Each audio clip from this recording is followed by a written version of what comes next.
Makin gede, kebakaran. Sebuah bengkel tambal ban dan rumah makan di Bekasi, Jawa Barat ludes dilalap si jago merah.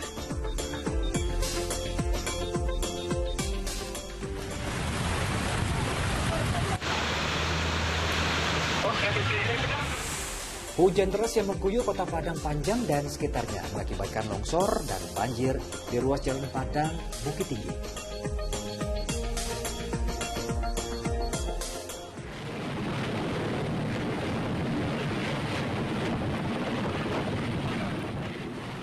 Seluruh korban kecelakaan helikopter jatuh berhasil dievakuasi di lokasi kecelakaan di Bukit Tamiai, Kabupaten Kerinci, Jambi.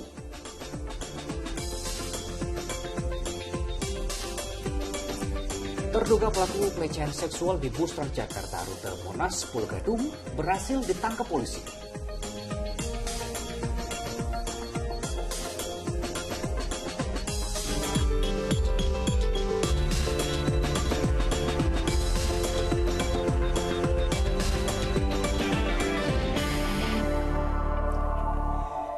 Halo, selamat pagi. Senang sekali kami berdua dapat kembali hadir menyapa Anda pagi hari ini dalam program Fokus Pagi Rabu 22 Februari 2023 bersama saya Jimmy Darusman. Dan saya Sheila Purnama. Kita akan mulai informasi Fokus Pagi kali ini.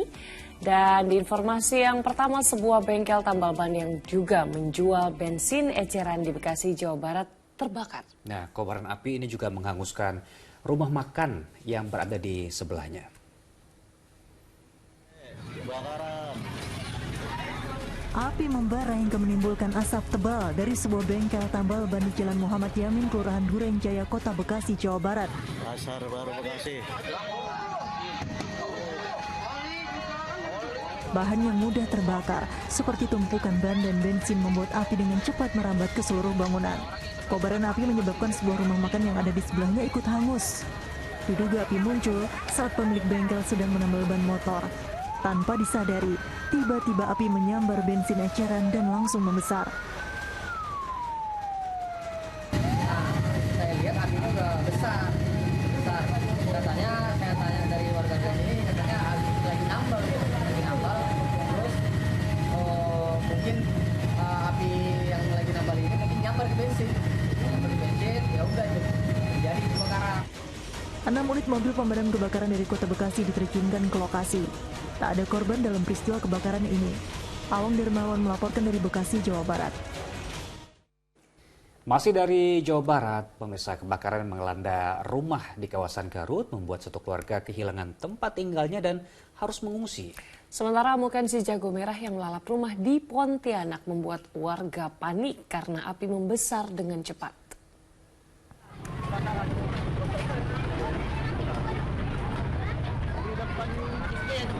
Kepanikan melanda warga ketika api melalap seluruh bagian rumah di Kelurahan Banjar, Serasan, Pontianak, Kalimantan Barat pada Selasa siang. Warga khawatir api akan menyambar bangunan-bangunan lain di sekitar rumah tersebut. Sejumlah orang berusaha memadamkan kebakaran dengan menggunakan alat seadanya. Namun api terus membesar dan menghanguskan bangunan yang sudah lama ditinggal pemiliknya itu. Api pertama kali terlihat di bagian dapur dan merambat ke bagian lain. Petugas masih melakukan penyelidikan untuk mengungkap penyebab kebakaran. Pokoknya saya ini bangun tidur siang, ada api sudah jadi ya. Saya sudah bangun dia ke belakang, ya api sudah naik. Api udah membesar ya? Sudah membesar. Dari bagian apa, Bu? Bagian tamu. Rumah ini kosong ya? Lama Kosong, sudah lama kosong. Rumah ini listrik pun tak ada, udah terputus. Sementara itu kepanikan juga melanda warga saat terjadi kebakaran yang melalap rumah di Desa Mulia Jaya, Garut, Jawa Barat. Kondisi bangunan semi permanen membuat api dengan cepat menghanguskan seisi rumah. Selain itu, lokasi kebakaran yang tidak terjangkau oleh mobil pemadam kebakaran menjadi salah satu kendala pemadaman. Karena rumahnya ludes terbakar, satu keluarga penghuni rumah mengungsi ke rumah kerabatnya. Tim Liputan melaporkan. Di informasi selanjutnya, hujan deras yang mengguyur Kota Padang Panjang dan sekitarnya mengakibatkan longsor dan banjir di ruas Jalan Padang Bukit Tinggi. 2 alat berat diturunkan untuk membersihkan material longsor dan juga banjir.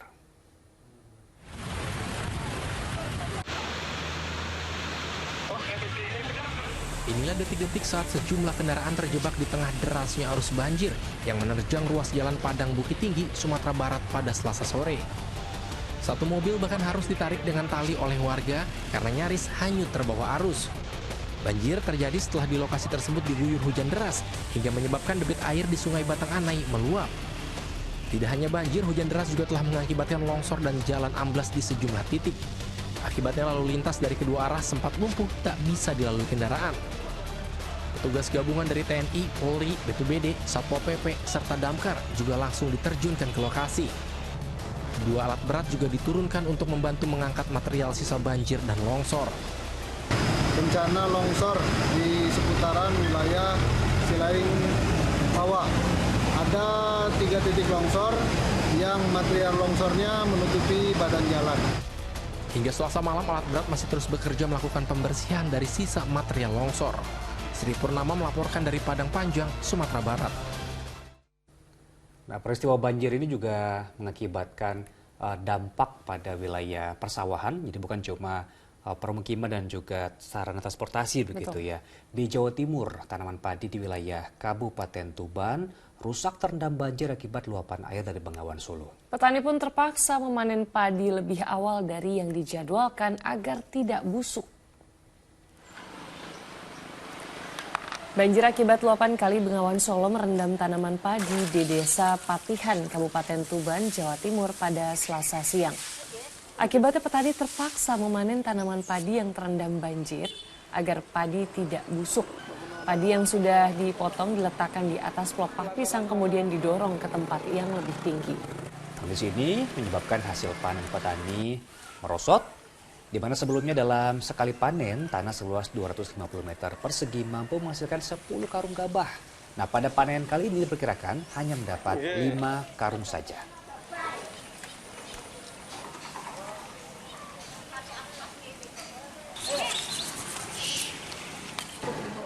Pemirsa, sejumlah pelajar di Pacitan, Jawa Timur terpaksa menerobos sungai lantaran akses jalan dan jembatan menuju sekolah hancur diterjang longsor. Nah, sementara itu sebuah tebing dan talut pondasi dan penahan rumah warga di Kabupaten Semarang, Jawa Tengah longsor masuk ke dalam sungai.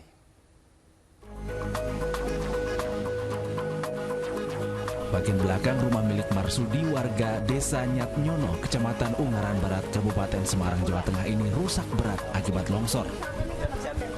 Bangunan hancur, kamar tidur dan kamar mandi amblas akibat longsor. Bahkan atapnya juga hancur lantaran pondasi dan talut setinggi 5 meter tergerus air. Longsornya talut ini terjadi usai hujan deras mengguyur desa. Pondasi bagian belakang yang terletak di bibir sungai tergerus arus sungai yang meluap. Akibat peristiwa longsor ini, pemilik rumah harus mengungsi karena khawatir terjadi longsor susulan. Tak ada korban, karena saat kejadian seluruh penghuni berada di bagian depan rumah. Waktu hujan malah belum longsor, longsornya sesudah hujan. Bagian apa saja ini Pak yang kena? Yang kena ya ini dapur ini, dapur, kamar mandi, kamar. Terus ini nggak bisa dipakai ya Pak? Nggak bisa. Wilayah Desa Nyatnyono, Kecamatan Ungaran Barat, Kabupaten Semarang terletak di lereng Gunung Ungaran. Warga diimbau waspada saat hujan turun karena kontur tanah yang gembur di wilayah ini berpotensi terjadinya longsor.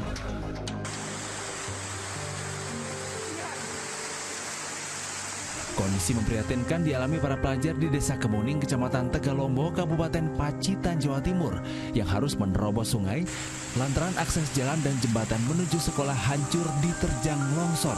Meski kondisi sungai kering tak dialiri air, namun medan yang terjal dan ada material longsor sepanjang kurang lebih 50 meter membuat upaya mereka menyeberang sangat sulit. Tak jarang para siswa harus digendong orang tuanya karena khawatir anaknya terjatuh. Bahkan waktu yang ditempuh yang cukup lama dari rumah memaksa mereka santap sarapan di bibir sungai sebelum tiba di sekolah. Sini nggak bisa lewat Pak, karena longsor. Jadi kalau aktivitas nggak bisa Pak selain lewat sini. Anak sekolah pun susah karena nggak digendong sama orang tua nggak bisa. Longsornya jalan jembatan ini terjadi pada November 2022 lalu. Jika tak ingin seberangi sungai, warga yang ingin beraktivitas ke pusat kota harus memutar sejauh 10 km. Warga berharap jembatan segera diperbaiki pemerintah. Tim Liputan melaporkan. Kita beralih ke Jambi. Seluruh korban kecelakaan helikopter termasuk Kapolda Jambi Irjen Pol Rusdi Hartono sudah dievakuasi dari lokasi kecelakaan helikopter di Bukit Tamiai, Kabupaten Kerinci. Proses penyelamatan para korban pun berlangsung dramatis.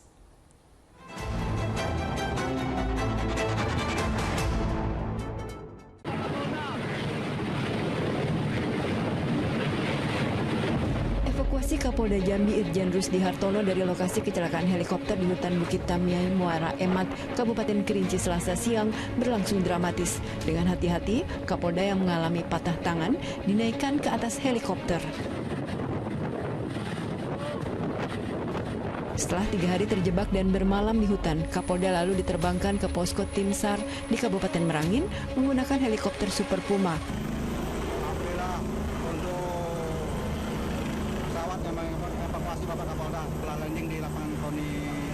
Begitu tiba, Kapolda terlebih dulu menjalani pemeriksaan medis di Merangin, lalu diterbangkan ke Jambi. Sudah stabil, langsung diterbangkan ke Jambi, Rumah Sakit Bayangkara.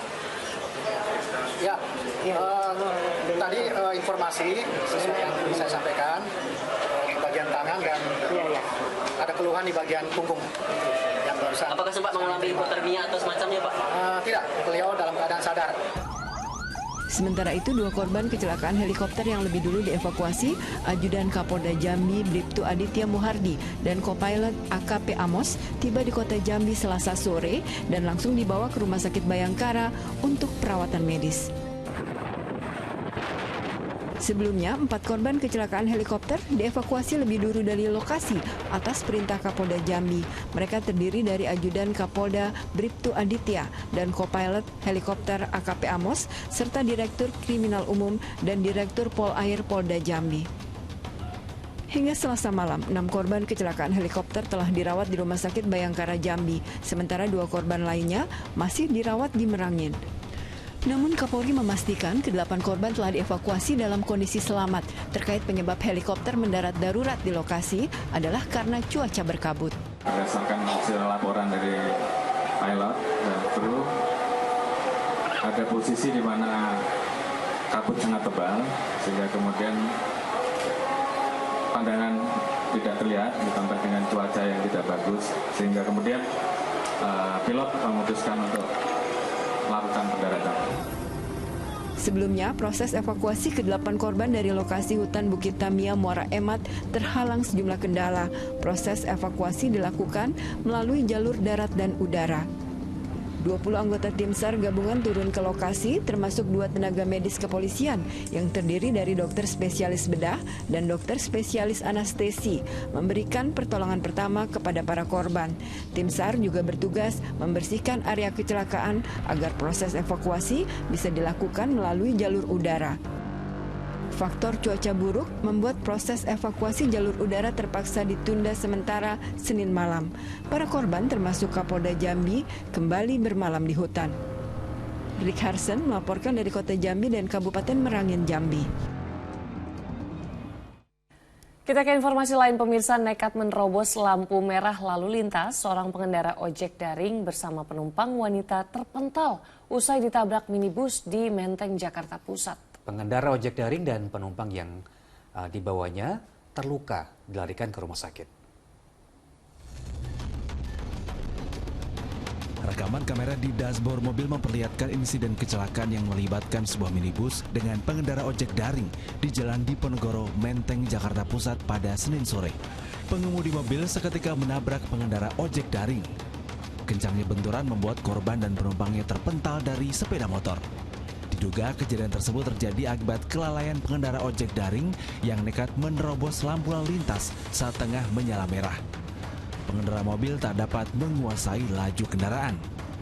Memang kalau setiap sore di lampu merah Megaria ini, Metropol, memang cukup meriah. Nah, jadi motor yang dari arah utara ke Eswat ke utara, seharusnya merah, dia terobos lampu merah. Yang nabrak mobil dari arah barat ke arah timur.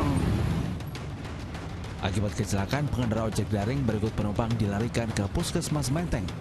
Sementara pengemudi mobil diamankan ke Polsek Metro Menteng untuk dilakukan pemeriksaan. Abdul Haris melaporkan dari Jakarta.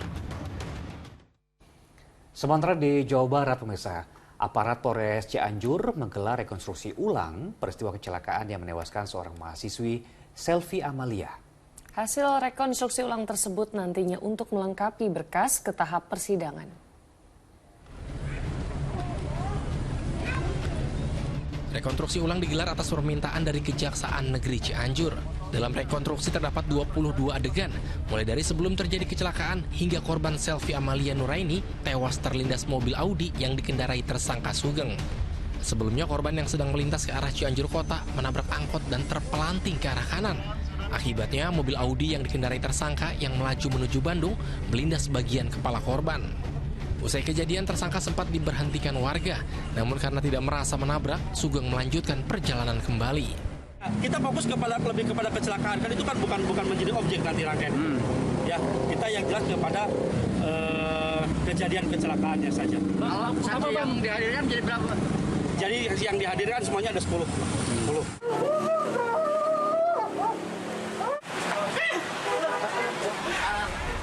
Di sela-sela rekonstruksi ulang, salah satu anggota keluarga tersangka sempat histeris.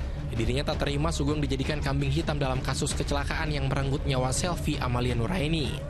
Pengadilan. Saya yakin saya bukan pelaku. Tapi merasa seperti itu. Yakin Pak? Belum. Polisi menghadirkan 10 orang saksi dalam rekonstruksi ulang ini. Namun untuk saksi kunci Emilia Nurhayati, salah seorang penumpang mobil Audi berhalangan hadir karena sedang di luar kota. Polisi juga masih mencari keberadaan sopir angkot untuk dimintai keterangannya terkait terjadinya kecelakaan. Rendra Gozali melaporkan dari Kabupaten Cianjur, Jawa Barat. Baik, kita jeda dulu sejenak. Sejumlah informasi penting dan menarik akan hadir kembali usai kumandang azan subuh, khususnya untuk wilayah ibu kota DKI Jakarta dan sekitarnya. Di antaranya warga terpaksa membungkuk saat melintasi akses jalan utama yang terhalang jembatan di kawasan Gunung Putri, Bogor, Jawa Barat. Tetap bersama Fokus Pagi. Setelah menunaikan ibadah sholat subuh untuk warga DKI Jakarta dan sekitarnya. Kita lanjut menyimak informasi di pagi hari ini, pemirsa. Sebuah jembatan melintang di atas akses jalan utama di Kampung Gunung Putri, Bogor, Jawa Barat. Akibatnya warga yang melintasi jalan tersebut harus membungkuk.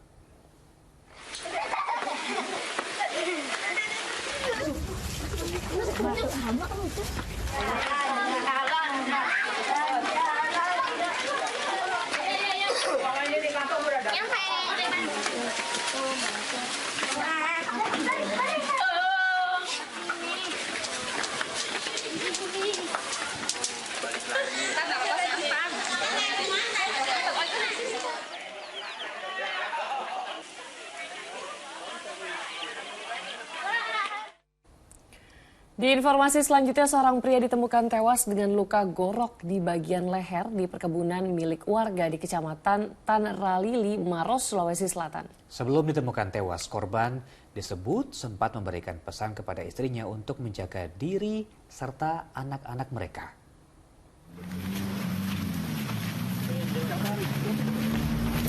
Jenazah Rahmat dievakuasi aparat kepolisian Polsek Tanralili dari perkebunan milik warga di Kabupaten Maros, Sulawesi Selatan pada Selasa pagi. Jasad korban ditemukan sekitar 500 meter dari kantor tempat korban bekerja. Sebelumnya korban dilaporkan sang istri yang mengaku suaminya tidak pulang ke rumah sejak Senin malam. Setelah dilakukan pencarian, korban ditemukan tewas akibat luka gorok di leher. Polisi juga menyita sebuah pisau karter di sekitar lokasi tempat jasad korban ditemukan. Dia sempat menelpon istrinya untuk menjaga anak-anaknya, kemudian menjaga istrinya, mohon maaf kalau ada salah. Artinya ada pesan terakhir ya? Ya, ada pesan dari almarhum. Oh, dan ini almarhum ini ditemukan di mana? Dia ditemukan 500 meter dari belakang kantor PDAM, Kelurahan Dulang. Dengan kondisi seperti apa ditemukan? Kondisi sudah meninggal dunia dengan ada luka teriris di bagian lehernya dengan lengan kanan. Pihak kepolisian belum bisa memastikan penyebab kematian korban. Untuk proses lebih lanjut, jenazah Rahmat dibawa ke Rumah Sakit Bayangkara Makassar untuk divisum. Raisa Habu melaporkan dari Kabupaten Maros, Sulawesi Selatan. Pemirsa, dipicu salah paham kakak beradik dalam satu keluarga di Desa Kediri, Kabupaten Lombok Barat terlibat duel maut. Akibatnya sang kakak tewas dengan sejumlah luka tusukan di tubuhnya. Nyawa Abdus Syakur, pria yang terlibat perkelahian maut dengan adiknya sendiri, tak tertolong akibat sejumlah luka tusuk di tubuhnya. Dari hasil pemeriksaan tim dokter, korban tewas akibat kehabisan darah karena menderita luka tikaman di 5 bagian tubuhnya. Salah satunya di bagian leher. Ironisnya duel maut juga dipicu karena salah paham antar keduanya. Polisi masih mendalami motif lain penyebab sang adik tega menghabisi nyawa kakaknya dengan memeriksa sejumlah saksi. Kronologis kejadian itu korban sedang makan. Setelah itu datang pelaku, tidak sengaja meludah di sebelah korban sehingga korban merasa tidak terima sehingga terjadilah perkelahian dan cekcok. Hubungan kakak beradik memang dari dulu info yang beredar yang kami dapat setelah kami lakukan pendalaman terhadap masyarakat sekitar, memang hubungan mereka sering terjadinya perselisihan dari sejak zaman dulu. Di Jawa Timur, pemirsa, aksi melihat bocah mengejar layangan, seorang pria tertabrak kereta di Probolinggo. Akibatnya korban tewas di tempat dengan kondisi mengenaskan.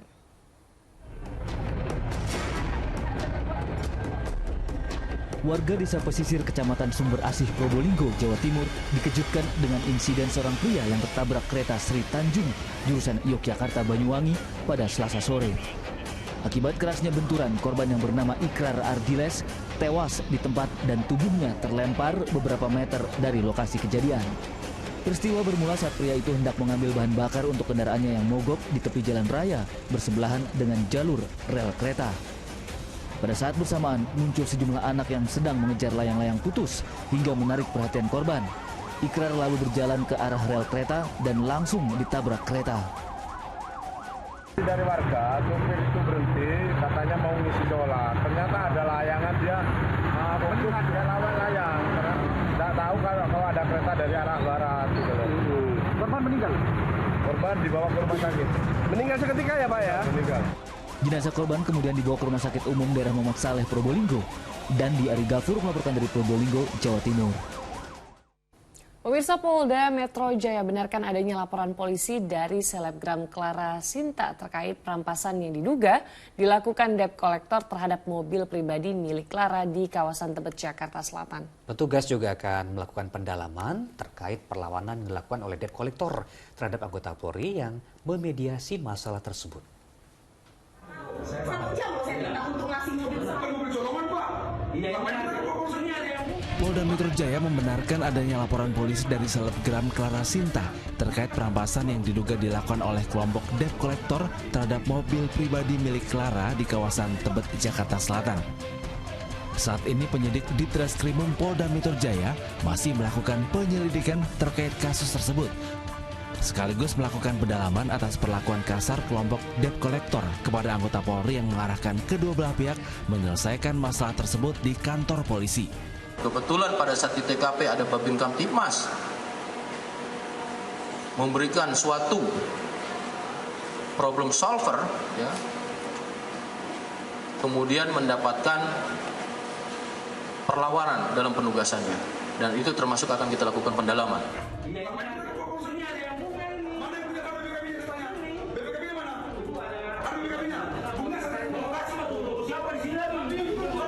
Sebelumnya, dalam sebuah video yang beredar luas, kawanan debt collector tersebut membentak anggota Polri yang sedang bertugas. Lantaran petugas tersebut meminta agar permasalahan perampasan mobil milik Clara Sinta diselesaikan di kantor polisi. Johan Teruna melaporkan dari Jakarta.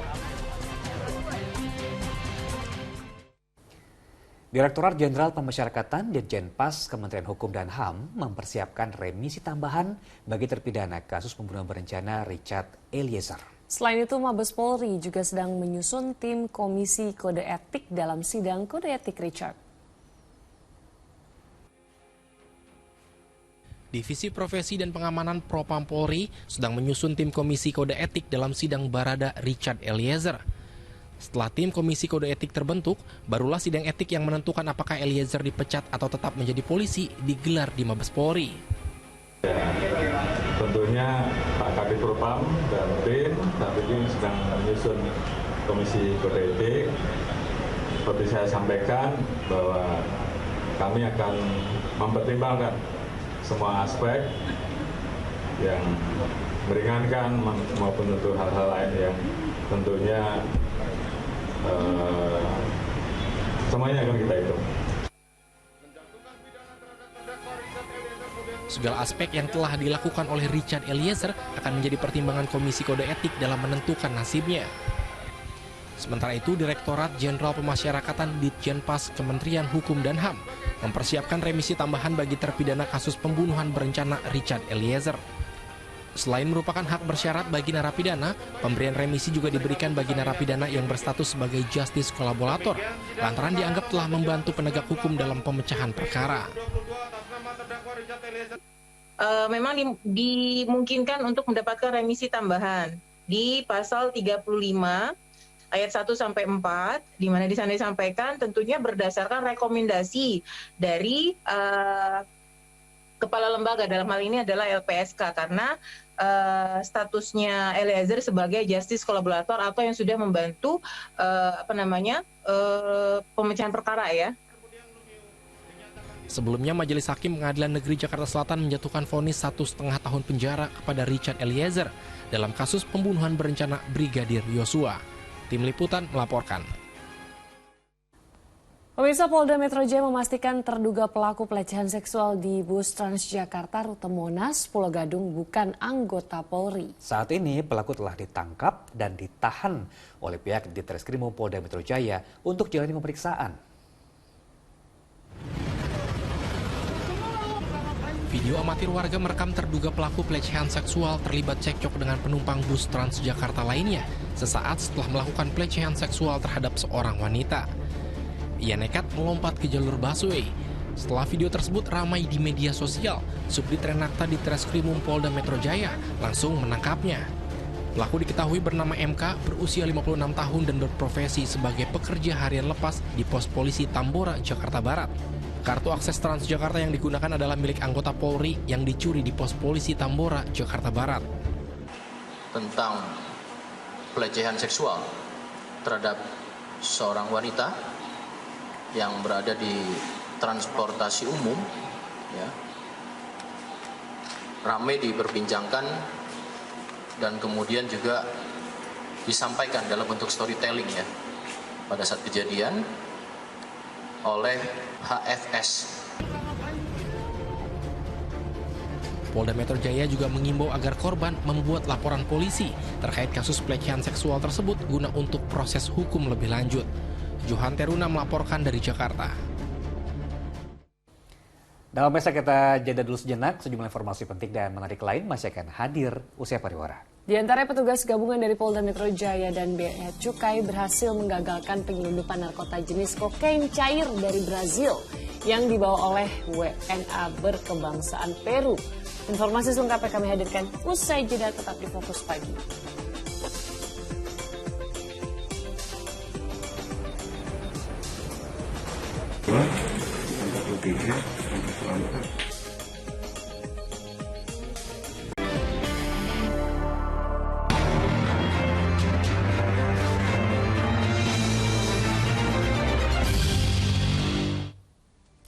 Anda kembali di Fokus Pagi, kali ini bersama saya Jimmy Darusman. Pemirsa, seorang pria babak belur di amuk massa setelah tertangkap basah mencuri sepeda motor di Pondok Kelapa, Jakarta. Namun, seorang rekannya berhasil kabur.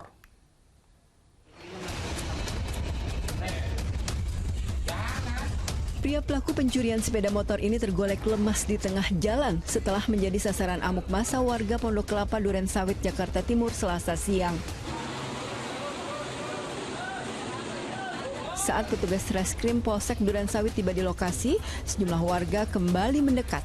Beberapa di antaranya mencoba main tangan menghakimi pelaku. Mencegah aksi massa berlanjut, polisi langsung mengevakuasi pelaku ke Mapolsek Durensawit. Sebelumnya pelaku dipergoki warga saat bersama temannya seorang perempuan mencuri sepeda motor di permukiman. Namun rekannya berhasil kabur. Yang satu lurus, yang satu belok. Saya coba mengejar yang belok. Tapi udah nggak kejar. Nah, yang satu ini pelaku yang sudah ketangkep, dapat sama warga. Saya kembali di sini sudah rame, sudah jadi massa. Selain mengamankan pelaku, polisi juga menyita sejumlah barang bukti yang dihimpun warga dari pelaku. Di antaranya berupa 1 sepeda motor dan 1 tas berisi kunci sepeda motor serta kunci letter T. Don Vito Samarta melaporkan dari Jakarta. Di informasi lain, kasir agen sebuah bank di Pekanbaru Riau diserang perampok bersenjata api di siang bolong. Korban yang ditodong senjata harus kehilangan uang tunai 17 juta rupiah.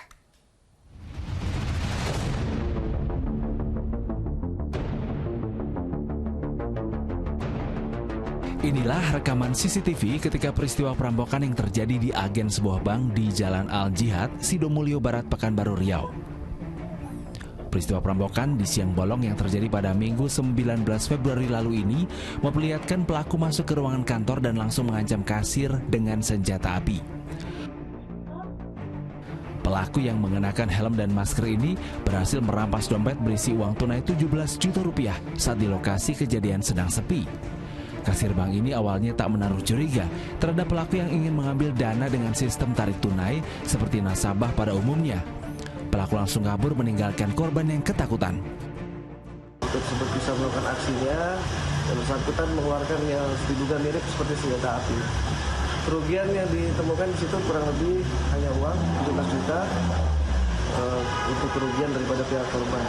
Saat ini tim masih melakukan pendalaman dari transaksi baik dari beberapa lingkungan rumah maupun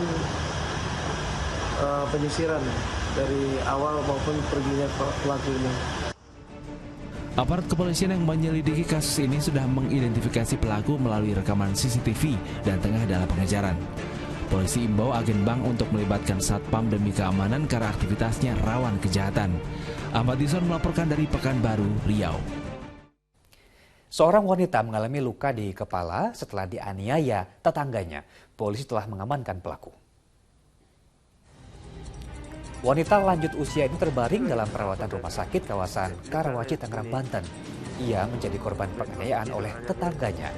Selain kepalanya terluka akibat pukulan benda tumpul, perhiasan yang dipakainya pun raib. Diduga pelaku menggasaknya saat korban pingsan. Keluarga menyayangkan insiden ini, apalagi selama ini mereka merasa tidak pernah ada masalah di lingkungan tempat tinggalnya di Jalan Peter 2, Perumahan Pondok Bahar, Karangtengah, Kota Tangerang. Sementara itu, polisi telah menangkap pelakunya di Rusunawa, kawasan Cengkareng, Jakarta Barat. Polisi masih memeriksa pelaku di Polsek Ciledug. Pemeriksaan tersebut diantaranya untuk mendalami motif penganiayaan. Sudah kami amankan semalam di daerah Cengkareng dan saat ini sedang kami interogasi untuk mempertanggungjawabkan perbuatannya. Untuk hasil penyelidikan sementara, komandan apa? Untuk saat ini sedang diambil keterangan oleh pihak berwajib. Apakah sudah jadi tersangka atau gimana? Sudah tersangka dan sudah kita amankan, sudah kita tahan juga. Di informasi lain, pemirsa, polisi membekuk 3 pelajar yang membunuh seorang ASN di Kabupaten Ogan Komering Ilir, Oki, Sumatera Selatan. Pembunuhan tersebut berlatar belakang faktor ekonomi. Polisi menggeledah rumah pelaku pembunuhan terhadap seorang ASN di Desa Ketapang Rantau Panjang, Kabupaten Ogan Ilir.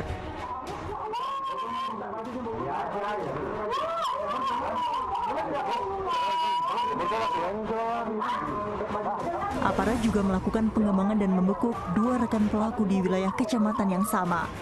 Tragisnya, ketiganya masih berusia remaja dan berstatus sebagai pelajar di Kabupaten Ogan Ilir. Mereka pun langsung digelandang ke kantor polisi. Motifnya seorang tersangka yang merupakan dalang pembunuhan kesal terhadap korban yang memberi perhatian dan materi lebih kepada 2 rekannya ini. Ia lalu mengajak 2 temannya tersebut untuk menghabisi sang aparatur sipil negara. Mereka juga menggasak motor dan ponsel, lalu dijual dan hasilnya untuk membeli narkoba. ekonomi, motifnya ekonomi semenjak korban M ini berteman dengan pelaku L dan A, sehingga perhatian kepada R menjadi berkurang dan materi yang diberikan kepada R menjadi berkurang, sehingga R merencanakan pembunuhan tersebut. Polisi menyita diantaranya gunting dan parang. Kini ketiga pelajar ini terancam pasal pembunuhan berencana dan pasal tentang pencurian disertai kekerasan dengan maksimal hukuman mati. Mayat korban ditemukan pada 14 Februari lalu. Pria tersebut tewas dengan tubuh penuh luka tusuk dan terikat tali jemuran di kamar mandi rumahnya, Desa Kijang, Ulu Kayu Agung, Kabupaten Ogan Komering Ulu. Dedi Irwansyah melaporkan dari Ogan Komering Ilir, Sumatera Selatan. Seorang pemuda terpergok mencuri pakaian dalam wanita di perumahan warga Kabupaten Banjar, Kalimantan Selatan. Ulah pencuri itu membuat warga marah. Pemuda ini tak bisa mengelak usai tertangkap tangan mencuri celana dalam dan bra perempuan di jemuran salah satu rumah di Kelurahan Keraton Martapura, Kabupaten Banjar, Kalimantan Selatan.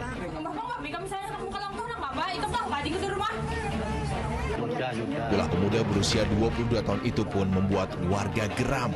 Diduga, pelaku yang indekos di lingkungan ini bisa masuk rumah korban saat rumahnya kosong. Korban menduga pemuda itu juga mencuri pakaian dalamnya bulan Januari lalu. Yang habis itu yang kehilangan cawat 2 lembar, utang 2 lembar. Itu milik siapa? Milik Untang. Ketemulah. Dibelikan di sini, di kantongnya pulang. Oh. Dia belikan pulang basah. Sampai sebulan itulah, hanya sebulanan lebih.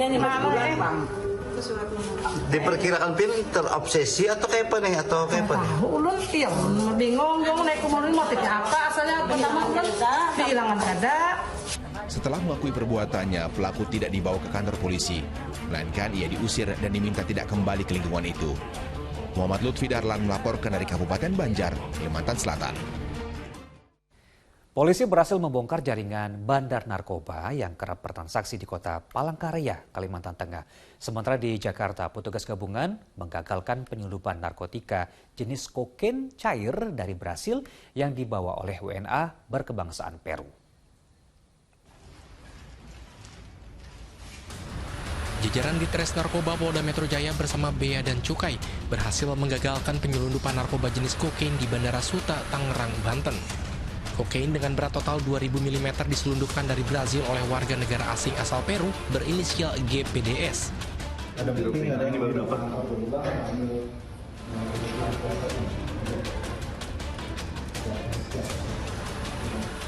Untuk mengelabui petugas, pelaku merubah bentuk kokain menjadi cair yang dimasukkan ke dalam kemasan sabun dan shampoo. Ini merupakan modus baru dalam penyelundupan kokain ke Indonesia. Pelaku berikut barang bukti langsung diamankan di Polda Metro Jaya guna kepentingan penyidikan. 42, 43, 44, 45. Di Palangkaraya, Kalimantan Tengah, polisi juga berhasil meringkus jaringan bandar narkoba.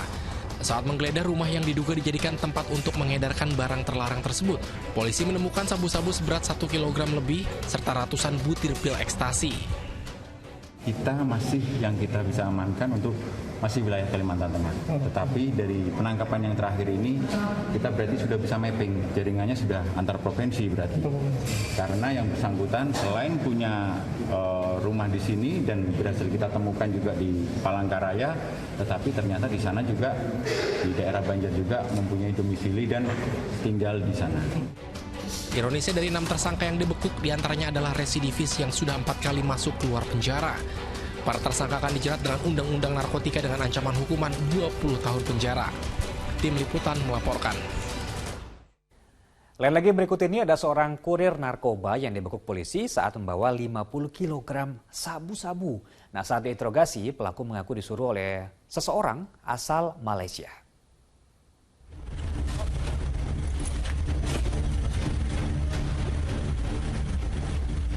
Inilah detik-detik penyergapan kurir narkoba bernama Syahrul Saputra di Jalan Lintas Jawi-Jawi, Kabupaten Asan, Sumatera Utara. Saat polisi menggeledah mobil tersangka, ditemukan 50 kg sabu-sabu.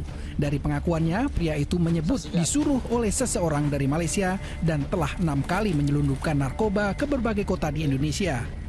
Tersangka ini sudah melakukan pengedaran lebih kurang 6 kali. Yang terakhir ini yang ke-6 baru tertangkap.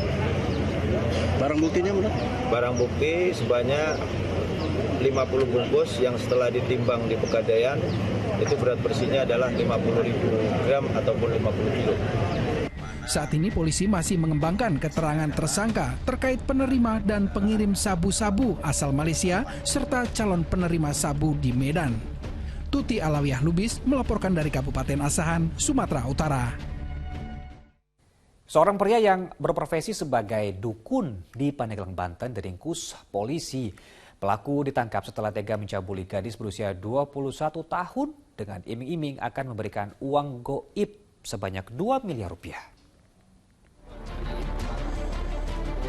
Pria berinisial R ini tak berkutik saat diajar warga setelah memperdaya dan mencabuli seorang wanita di Pandeglang, Banten. Berdalih bisa mengobati sakit pamannya serta menggandakan uang hingga 2 miliar rupiah. R mencabuli gadis berusia 21 tahun yang luluh mengikuti perintahnya. Akibat perbuatannya, pelaku digelandang ke kantor polisi untuk penyelidikan lebih lanjut. Dalam pemeriksaan terungkap, korban bahkan pernah disekap di rumah tersangka serta tidak bisa berbuat banyak karena diancam akan dibunuh. Korban ini diiming-imingi apabila ingin pamannya sembuh, dia harus menjalani ritual di rumah pelaku.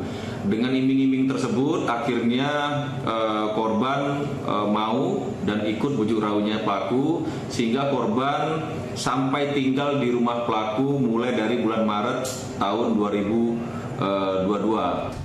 Atas tindakannya, tersangka untuk sementara dijerat pasal tindak pidana kekerasan seksual dengan ancaman 12 tahun penjara. Ariel Maranus melaporkan dari Kabupaten Pandeglang, Banten. Pemirsa, kita jeda lagi sejenak. Sejumlah informasi penting dan menarik lain masih akan hadir usai pariwara. Di antaranya ada seorang ibu rumah tangga di Kabupaten Lombok Barat, Nusa Tenggara Barat yang terpaksa melahirkan bayinya di jalanan. Fokus Pagi segera kembali bersama rekan saya, Sila Purnama. Kembali bersama kami di Fokus Pagi bersama saya Sheila Purnama. Pemirsa, pasca gempa susulan berkekuatan magnitudo 6,4 yang mengguncang wilayah Hatay, Turki. 3 orang dilaporkan meninggal dunia sementara ratusan orang lainnya luka-luka. Bantuan SAR dan bantuan medis Indonesia kembali disiagakan jika dibutuhkan pemerintah Turki.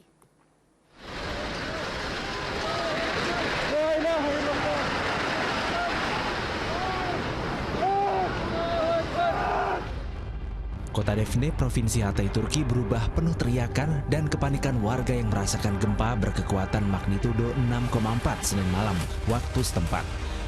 Bahkan sejumlah bangunan juga seketika ambruk akibat tak tahan menahan guncangan gempa.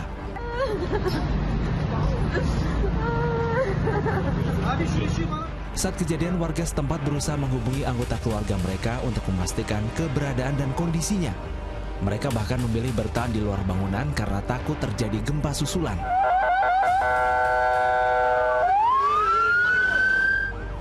Mobil pemadam dan ambulans sibuk melintas menuju titik lokasi terdampak gempa untuk memberikan pertolongan. Pusat gempa berada di kota Defne, Provinsi Hatay, dekat perbatasan Suriah. Akibat peristiwa ini, 3 orang dilaporkan meninggal dunia, sementara 213 lainnya menderita luka-luka. Gempa di Hatay Senin malam juga dirasakan guncangannya oleh tim liputan Indosiar yang berada di Turki. Saat ini memang saya tengah berada di kota Adana, 200 km dari titik pusat gempa, dan memang baru saja saya sangat merasakan getaran gempa di kota ini, di mana tadi saya berada di salah satu rumah makan dan juga para pengunjung ini panik karena ada getaran dari atap dan juga jendela rumah makan tersebut. Gempa pada Senin malam membuat Indonesia Search and Rescue INASAR kembali bersiaga. Rumah sakit lapangan Emergency Medical Team Indonesia di Hasa juga mendapatkan 5 pasien dari rumah sakit kota yang terdampak. Di informasi selanjutnya, 9 toko yang berada di sebuah kompleks pesantren di Pamekasan, Jawa Timur hangus dilalap api dalam sebuah peristiwa kebakaran. Amukan si jago merah itu sempat membuat para santri panik lantaran berada dekat dengan tempat aktivitas mereka. Kebakaran yang terjadi di kawasan kompleks pondok pesantren di Dusun Bata-Bata, Pamekasan, Jawa Timur, Selasa pagi menghanguskan 9 toko di tempat tersebut. Api pertama kali terlihat di atap salah satu toko dan langsung merambat ke bagian bangunan lain. Peristiwa itu sempat membuat panik para santri yang tengah beraktivitas di dekat lokasi kejadian. Diduga kebakaran dipicu oleh korsleting listrik. Namun petugas masih melakukan penyelidikan lantaran saat terjadi kebakaran, seluruh toko dalam keadaan tutup. Tidak ada korban jiwa dalam peristiwa itu, namun kerugian ditaksir mencapai ratusan juta rupiah. Kejadian kebakaran ini tidak terjadi di asrama santri. Kedua, kebakaran ini terjadi pada pertokoan. Ada sekitar 9 unit pertokoan dan alhamdulillah tidak ada satupun korbannya. Penyebab kebakaran ini adalah konsleting listrik. Sementara itu kobaran api dengan cepat melahap 6 unit gudang di lingkungan 11 Kecamatan Medan Belawan, Kota Medan, Sumatera Utara. Kebakaran diduga akibat arus pendek listrik dari salah satu gudang pada Selasa malam. Selain membakar 6 gudang, 20 unit baling-baling, 7 mesin perahu, 1 kontainer teri, 1 bal pukat, dan ratusan kilogram ikan teri turut terbakar. Tidak ada korban jiwa dalam kejadian ini, namun kerugian pemilik gudang ditaksir mencapai lebih dari 1 miliar rupiah.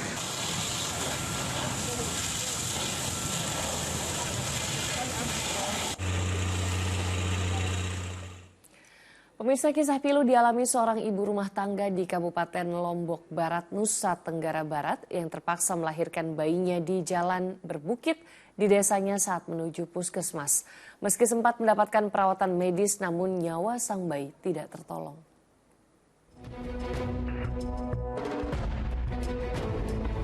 Dari video amatir yang direkam warga terlihat seorang ibu rumah tangga bernama Harini Permatasari, warga Dusun Meang, Lombok Barat, yang melahirkan di jalan berbukit. Harini harus digotong warga menuju puskesmas akibat buruknya akses jalan di desanya yang tak bisa dilalui kendaraan roda 4 dan sepeda motor. Kondisi bayi memburuk karena lahir prematur dengan berat tidak normal serta mengalami gangguan kesehatan. Namun memang kondisinya sudah jelek ya, mungkin karena memang pertama bayinya prematur.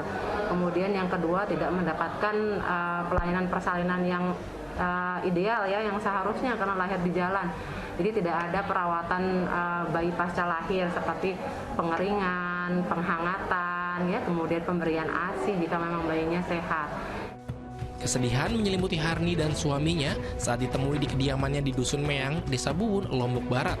Riaji berharap akses jalan di desa mereka bisa diperbaiki agar bisa dilalui kendaraan. Sehingga peristiwa orang tua kehilangan buah hatinya karena melahirkan di jalan tidak terulang. Mobil nggak ada, ini nggak ada, motor pun susah. Ya udah kita gontong aja pakai sarung gitu. Ya kayak gotong terus. Lagi pula mobil nggak bisa masuk karena putus jalan karena faktor hujan. Atas peristiwa ini, Dinas Kesehatan Lombok Barat mengimbau warga untuk segera ke fasilitas kesehatan jika sudah mendekati waktu persalinan, khususnya bagi mereka yang tinggal di pelosok desa. Riyadi Sulhi melaporkan dari Kabupaten Lombok Tengah, Nusa Tenggara Barat. Kemunculan ular king cobra di sebuah rumah di Lebak, Banten mengejutkan warga. Timbul rasa khawatir lantaran hewan berbisa itu terlihat saat anak-anak tengah bermain di rumah tersebut.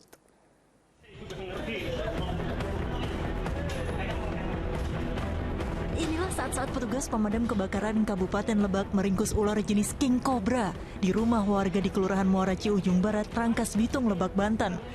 Reptil berbisa itu akhirnya ditangkap petugas dengan menggunakan alat bantu untuk menjepit ular dan langsung dimasukkan ke dalam karung agar tidak menyerang warga. Keberadaan ular itu diketahui oleh sejumlah anak-anak yang tengah bermain di dekat rumah tersebut. Khawatir membahayakan keselamatan mereka, warga lalu memanggil petugas pemadam kebakaran. Prosesnya awalnya ular tersebut ditemukan oleh anak-anak yang sedang bermain. Karena memang merasa ketakutan pemilik rumah, akhirnya mengepung ular tersebut sehingga ular terpojok di pinggir rumah. Kita mengevakuasi menggunakan tongkat ular sehingga kita mudah untuk menangkapnya. Selanjutnya, ular king cobra yang berhasil ditangkap akan diserahkan ke Balai Konservasi Sumber Daya Alam atau BKSDA Provinsi Banten. Ariel Maranus melaporkan dari Kabupaten Lebak, Banten.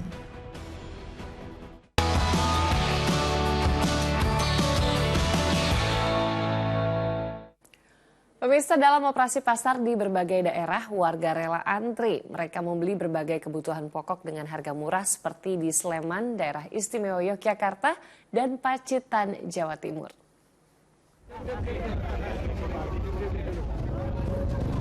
Warga rela antri panjang demi membeli beras dengan harga murah di depan pasar tradisional Ngonderan, Kecamatan Pringkuku, Pacitan, Jawa Timur. Namun Dinas Perdagangan dan Bulog membatasi penjualan. Satu orang hanya bisa membeli 5 kg beras dengan harga Rp43.000 atau Rp8.600 per kilogramnya. Harga tersebut lebih murah dibandingkan harga di pasaran yang saat ini mencapai Rp11.000 sampai Rp12.000 per kilogram. Udah. Berapa lama? Hampir nomor 50-an aku, Mas. 50-an. Ini Mbak rela sampai antri ini kenapa sih, Mbak? Yo, biar dapat harga beras yang murah gitu, Mas. Sudah ada pengaruh Pak ya dirasakan masyarakat mungkin? Insya Allah sudah. Tapi inflasi ini kan memang nasional. Jadi semua terkena dampaknya. Total akan ada 55 ton beras yang akan dijual dengan harga ekonomis. Para ibu juga mendatangi kantor Kapanewon Gamping, Sleman, Yogyakarta. Mereka mau menunggu dapat giliran demi bisa membeli beras, minyak, dan gula pasir dengan harga murah. Syaratnya, warga hanya bisa membeli 10 kg beras dengan membawa KTP. Untuk pasar murah ini supaya harga bisa stabil dan ternyata tetap persediaan masih ada. Warga masyarakat tidak usah bingung dan tapi tetap belanja seadanya saja sekeperluannya karena persiapan masih ada. Harga beras premium yang biasanya di pasaran dijual seharga Rp13.000 sampai Rp14.000, saat ini dijual Rp12.500 per kilogram. Sementara minyak kita dijual Rp13.500. Bulog yang bekerja sama dengan pemerintah Sleman menggelontorkan 100 ton beras medium dan 14 ton minyak kita. Tim Liputan melaporkan.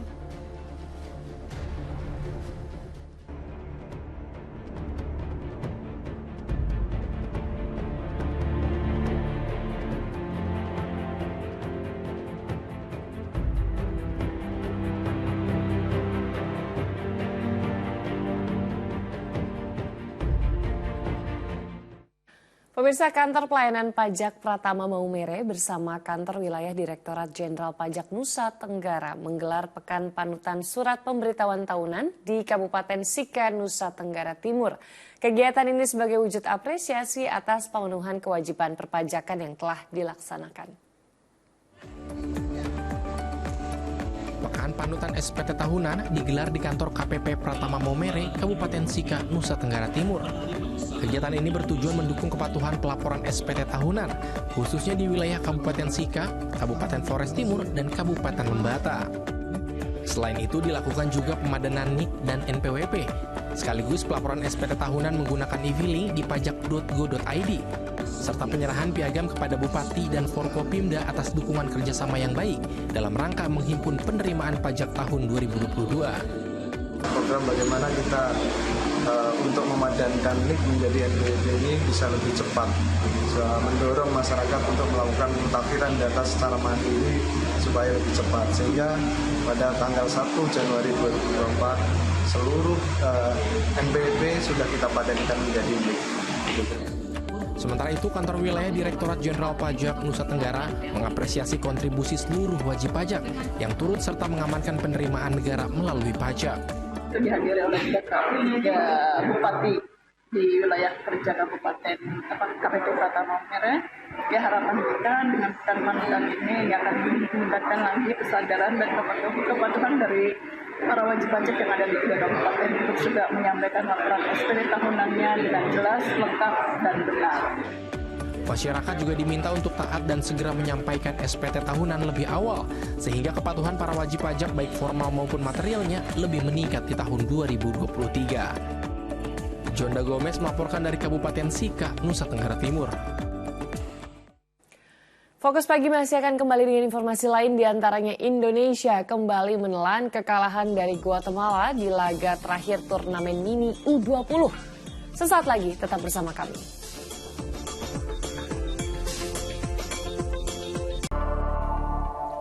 Kembali bersama kami di Fokus Pagi bersama saya Sheila Purnama. Dan saya Jimmy Darusman. Pemirsa, Menteri Sosial Tri Risma hari ini bersujud di depan kaki seorang guru penyandang tunanetra Sekolah Luar Biasa Negeri A Pajajaran di Bandung. Aksi itu dilakukan saat keduanya berdebat soal hibah dan perbaikan bangunan SLB A Pajajaran. Itu tolong direalisasikan. Loh Bu, tadi loh saya sujud. Momen mengejutkan tersebut terjadi saat Menteri Sosial Tri Risma hari ini melakukan kunjungan kerja ke Balai Wiataguna Bandung Selasa pagi untuk menyerahkan bantuan sosial. Sebelum masuk ke tempat penyerahan bantuan, Risma mampir ke kafe yang dikelola para penyandang disabilitas netra dan berbincang-bincang. Sejumlah guru sekolah luar biasa SLB A Pajajaran lalu menagih janji Risma terkait hibah lahan milik Kementerian Sosial yang kini digunakan sebagai sekolah untuk siswa tunanetra, termasuk seorang guru penyandang tunanetra. Iya, makanya Bu, tadi saya sebutkan kita berbagi. Iya, tapi maksudnya hak kami itu tolong direalisasikan. Loh Bu, tadi loh saya sujud. Jangan begitu Ibu. Seketika para staf Kemensos menghampiri dan membangunkan Risma. Ibu dengerin. Ibu dengerin. Tadi saya bilang ini saya disaksikan Gusti Allah. Menurut Risma, rencana pemberian hibah tidak bisa dilakukan karena lahan tersebut bisa digunakan banyak pihak, termasuk Balai Wiataguna. Sebagai gantinya, bangunan SLB akan diperbaiki dan ditambah ruang kelasnya. Saya bukan janji. Para guru SLB keberatan sebab hak guna pakai lahan sekolah tersebut hanya sampai 2024. Bu Menteri kan sudah statement akan menghibahkan, gitu kan, bahkan sampai memetakan di sini, tarik ke sana. Dan posisi realisasinya gimana, Bu? Sampai sekarang belum ada. Itu kan terjadinya 2020. Sebetulnya tadi saya mau bicara itu, oke, gedung diperbaiki kan selesai, ruangan ditambah, yang rusak diperbaiki, selesai kan? Maksud saya ngomong gitu, apa yang bisa dikembangkan? Tadi seperti itu, saya ngomong, tolonglah udah anak-anak latih jadi profesional, bukan hanya untuk ekstrakurikuler. Bila lahan dihibahkan dan hanya dipakai untuk penyandang disabilitas netra, Risma khawatir kebutuhan anak-anak penyandang disabilitas lain yang menggunakan Balai Wiataguna untuk belajar dan mandiri tidak terakomodasi. Muhammad Rizal melaporkan dari Bandung, Jawa Barat. Pemirsa, Presiden Joko Widodo memastikan proyek normalisasi Kali Ciliwung segera dilanjutkan setelah sempat terhenti. Proyek normalisasi Kali Ciliwung ditargetkan selesai pada tahun 2024 untuk mengatasi banjir. Presiden Joko Widodo bersama jajarannya meninjau langsung proyek normalisasi Kali Ciliwung di Jalan Inspeksi Ciliwung, Jakarta pada Selasa pagi. Presiden menegaskan, proyek normalisasi yang tersisa 17 km akan ditargetkan selesai pada tahun 2024 mendatang. Proyek normalisasi ini sempat terhenti karena masalah pembebasan lahan yang belum mencapai kata sepakat. Namun, Presiden menjelaskan sudah ada beberapa lahan yang dibebaskan sehingga proyek dapat dilanjutkan. Dalam 2 tahun, artinya akhir 2024, yang 17 kilo itu insya Allah selesai. Sehingga normalisasi Sungai Ciliwung betul-betul rampung. Dan ini akan mengurangi, sangat akan mengurangi yang namanya banjir. Karena air yang dari atas juga ditahan oleh bendungan Ciawi dan bendungan Sukamahi. Selain Kali Ciliwung, pemerintah juga akan menormalisasi 12 kali yang ada di Provinsi DKI Jakarta untuk mengurangi dampak banjir. Andi Dika Pribadi melaporkan dari Jakarta. Beralih ke informasi lain, pemirsa, Indonesia kembali menelan kekalahan di laga terakhir turnamen Mini U20. Ia melawan Guatemala, Garuda Nusantara kalah 0-1. Permainan terbuka mewarnai laga Indonesia kontra Guatemala di partai terakhir turnamen Mini U20 di Stadion Gelora Bung Karno, Jakarta, Selasa malam. Dunitri Pamungkas mendapat kans untuk membawa tuan rumah unggul. Namun sepakan bebasnya masih mengarah ke kiper Guatemala. Guatemala malah mampu mencetak gol lebih dulu di menit ke-22. Merebut bola dari Arkan Fikri, Jorge Soloranzo melepaskan sepakan jarak jauh yang gagal dihalau kiper Dava Fasya. Skor 1-0 bertahan hingga interval pertama rampung. Di menit ke-58 tim tamu harus bermain dengan 10 orang setelah Julio Ramirez diganjar kartu merah akibat mengangkat kaki ke kepala Hoki Caraka. Di menit 63 Reza Aditya mendapatkan tetapi sepakannya membentur tiang gawang. 7 menit berselang giliran Ronaldo Kuate yang gagal memanfaatkan peluang. Hingga pertandingan bubar, pasukan Sintayong tidak mampu mencetak gol dan harus kalah 0-1. 오늘 경기에 있어서 많이 좀 안타깝고 우리 스스로 골을 주고 난 다음에 만회하지 못했던 부분은 고쳐야 된다. 그리고 주심이 Secara keseluruhan, Garuda Nusantara hanya berhasil meraih 1 kemenangan di turnamen mini ini, sedangkan 2 laga lainnya berakhir dengan kekalahan. Tim Liputan melaporkan. Dari pekan ke-26 dari Liga 1, Persis Solo berhasil menghajar PSS Sleman 4-1. Sementara di laga lainnya, PSIS Semarang ditahan imbang tanpa gol oleh Persikabo.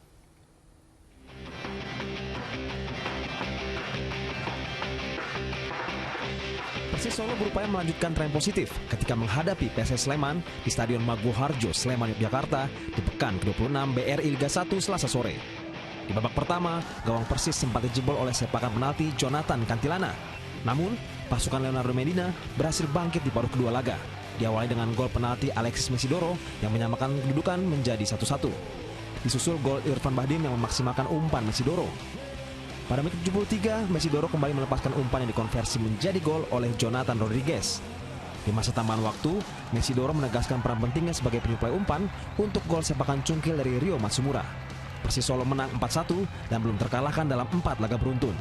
Di laga lain, Persikabo 1973 yang belum pernah menang dalam 13 laga berturut-turut memberikan perlawanan sengit kepada sang tamu PSIS Semarang di Stadion Pakansari, Kabupaten Bogor, Jawa Barat. Laskar Pajajaran terus menggempur Laskar Mahesa Jenar di babak kedua, namun gol tidak juga tercipta. Laga pun berakhir dengan skor imbang tanpa gol. Persikabo masih di posisi ke-15, sedangkan PSIS tertahan di strip ke-8. Nah, yang berikutnya ada duel 2 tim beda kasta yang tersaji di Stadion Patriot Bekasi, Jawa Barat. Iya, Persija Jakarta yang menghuni peringkat 3 klasemen akan menghadapi Barito Putra yang berada di zona merah.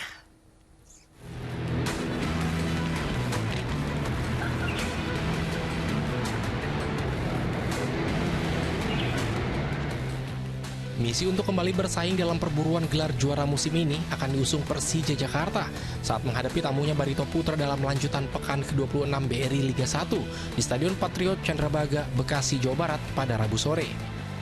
Tim ibu kota saat ini duduk di peringkat ketiga dengan 47 poin, terpaut 6 angka dari PSM Makassar di posisi teratas. Macan Kemayoran juga butuh momentum kebangkitan usai di laga terakhirnya takluk dari Bayangkara FC.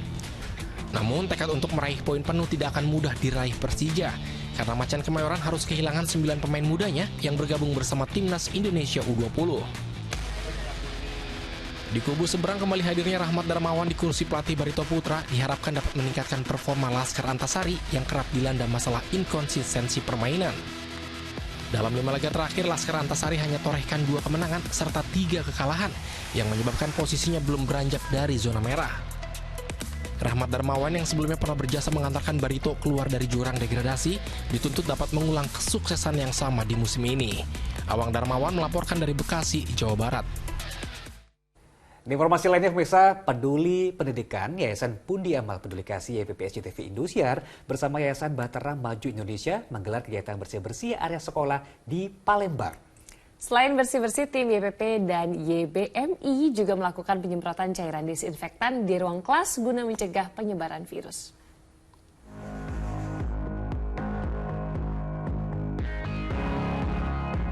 Sebagai wujud kepedulian pada dunia pendidikan, YPP SCTV Indosiar bersama Yayasan Bahtera Maju Indonesia (YBMI) melakukan kegiatan bersih-bersih di Sekolah SMA Saverius 1 Palembang, Sumatera Selatan. Berbekal peralatan kebersihan lengkap, tim YPP dan YBMI membersihkan tiap sudut sekolah. Mereka berbagi tugas mulai dari menyapu ruang kelas, mengepel lantai, mengelap kaca jendela, hingga areal kamar tidak luput untuk dibersihkan. Ruang kelas juga dilakukan penyemprotan cairan disinfektan guna mencegah penyebaran virus. Mengucapkan terima kasih kepada YPP SCTV Indosiar, MTech Group, dan YBMI atas kegiatan bersih-bersih sekolah dan tempat ibadah Sepertinya kegiatan ini sudah direncanakan dengan baik, para timnya bekerja dengan baik, tim kebersihan yang bekerja juga bekerja dengan profesional. Bersih-bersih juga dilakukan di Sekolah Seminari Santo Paul yang berlokasi di Jalan Bangun Nomor 60, Kecamatan Ilir, Tim 2, Kota Palembang. Sekali lagi kami mengucapkan banyak terima kasih dan sangat mengapresiasi kegiatan yang sangat berguna, sangat bermanfaat untuk animasi dan juga untuk formasi di seminari kami ini. Terima kasih, Tuhan memberkati. Selain bersih-bersih, YPP SCTV Indosiar dan YBMI juga memberikan bantuan berupa paket alat kebersihan agar lingkungan sekolah tetap terjaga kebersihannya. Yonar Ihram melaporkan dari Palembang, Sumatera Selatan. Laporan dari Palembang tadi sekaligus menutup jumpa kita dalam Fokus Pagi hari ini. Ya, usai Fokus Pagi, jangan lewatkan untuk menyaksikan program Pintu Berkah Pagi. Mewakili tim redaksi dan kerabat kerja yang bertugas, saya Sheila Purnama. Dan saya Jimmy Darusman, kami berdua pamit undur diri. Selamat pagi, selamat mulai aktivitas Anda, dan sampai jumpa.